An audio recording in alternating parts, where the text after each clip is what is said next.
Hey guys, what's up? Are you guys in search for dome lights or interior lights dun sa loob ng sasakyan natin? Well, actually, meron akong tatlo no, na nasubukan so far. And share ko lang sa inyo yung experience ko about this one. I'm no light expert ha. So based lang ito doon sa experience or based lang ito doon sa na-experience ko sa mga naikabit ko dun sa D-Max natin ano. First, mag-subscribe muna tayo guys. Para masaya. Alright. So, eto. First, subukan natin ito. Ito yung OEM type. Ayan. This is the hindi ko Well, first, subukan natin tong bulb type na to, no? Ito yung OEM niya, yung 12 volts na yellow light tinatawag. So, pag ito, usually kapag labas ng kasa, ito yung nakakabit sa sasakyan natin, no? And eventually parang malabo na siya kapag tagal-tagal. Naghahanap tayo ng mas maliwanag. And actually ito, kapag bukas mo after few seconds, hindi mo na mahawakan, sobrang init niya. Itong mga ganitong klaseng bulbs, no, na mga OEM bulbs. It will take several minutes bago mo siya matanggal kapag bukas mo. So ito yon, yung yellow light na nakikita natin sa sasakyan natin paglabas ng kasa. So yan yon.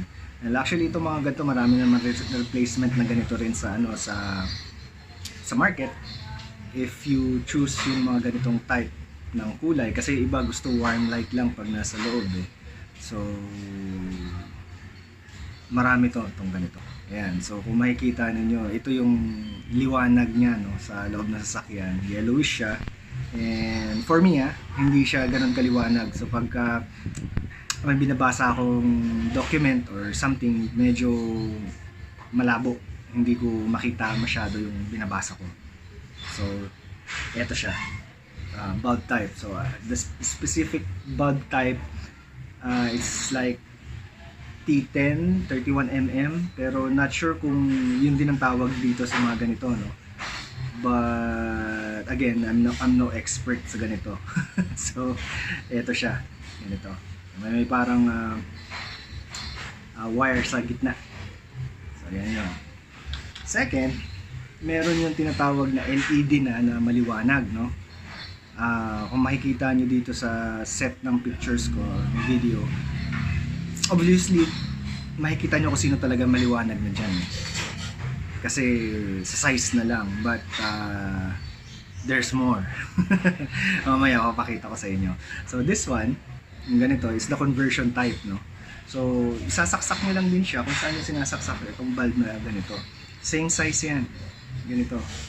Same size yan sila. So pag sinalpak mo to, of course kapag binuksan mo siya, ito na iilaw. So how many LED lights ito? 5, 10, 15, 20, 25 LED lights yung meron siya nito. So ito yung ginamit ko or gamit-gamit ko for the longest time, no? But second palit ko na ng ganito actually. So itong mga ganito, ang common issues nito, kumukurap.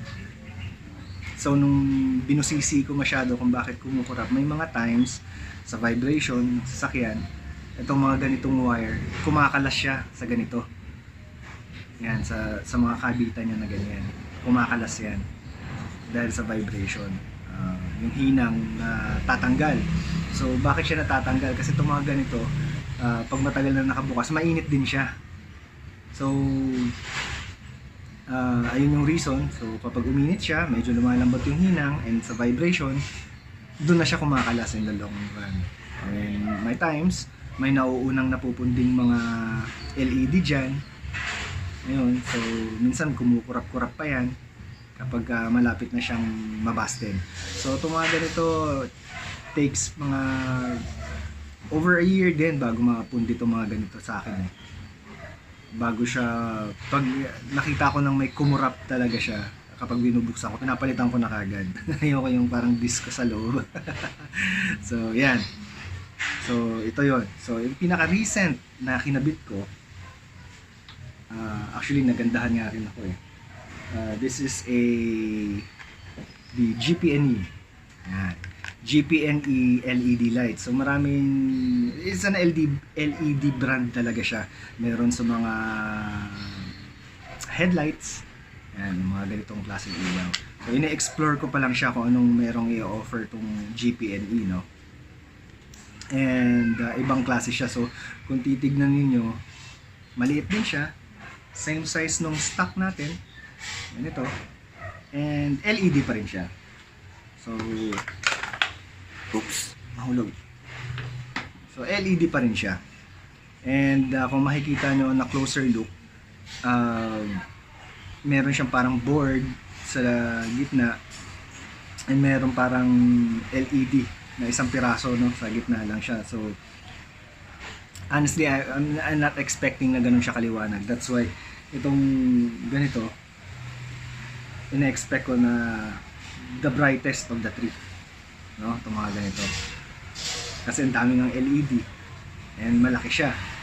But nung kinabit ko siya, kung makikita ninyo, it appeared na mas maliwanag itong ganito kaliit kaysa dun sa malaki compared to this. Nagulat ako itong ganito kaliit. And kung makikita ninyo, meron siyang heatsink sa likod. Ayan yung nag-absorb ng init para ma-dissipate niya yung init, hindi focus doon sa isang area lang. So made of aluminum yan, itong heatsink na yan. So ayan,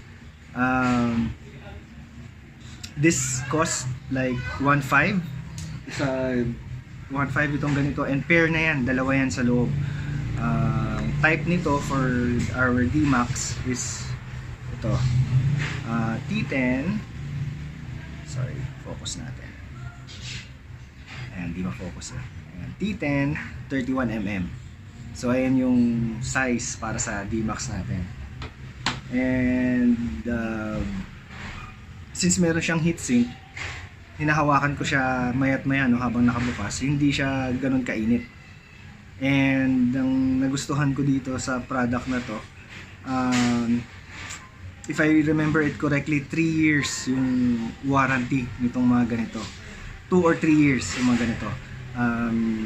Hindi ko ma-recall eh, yung pinag-usapan namin nung pinagbilihan ko nito sa Z Empire. Na nakalimutan ko na, sorry. But more than 1 year na warranty, hindi na masama yun, no? So if malimit ka mapundihan nito, let's say for example 1 year, and then this product is confident enough na umabot ng 2 or 3 years para magbigay ng ganong katagal na warranty. So ayan yun, hindi siya ganon kainit, hindi siya ganon kalaki, pero ang liwanag, mas maliwanag siya sa tatlo na kinukumpara natin ngayon. Maraming klase ng LED types dyan sa market, no? Hindi ko na lang siya isa-isahin kasi sobrang dami. But again, ito kasing tatlo na to, na try ko na, tested ko na, and so far ito panalo. Itong maliit na ito. Ang pinakamaganda kasi dyan sa kanila is yung warranty na binibigay nila. The product itself is confident para magbigay ng ganong klaseng warranty. And madali lang siya ikabit. Actually, DIY lang eh.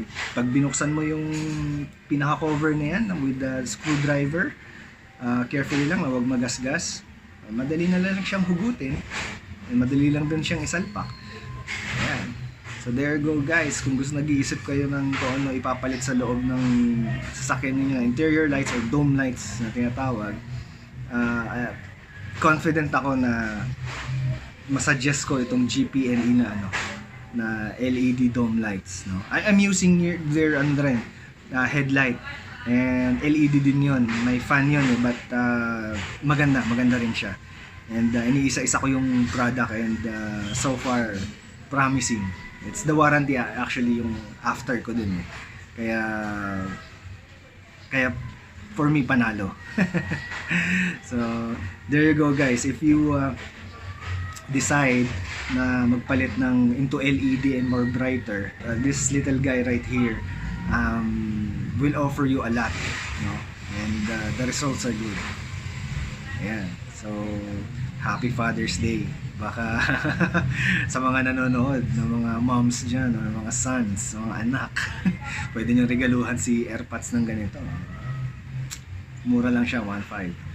And there you go, guys.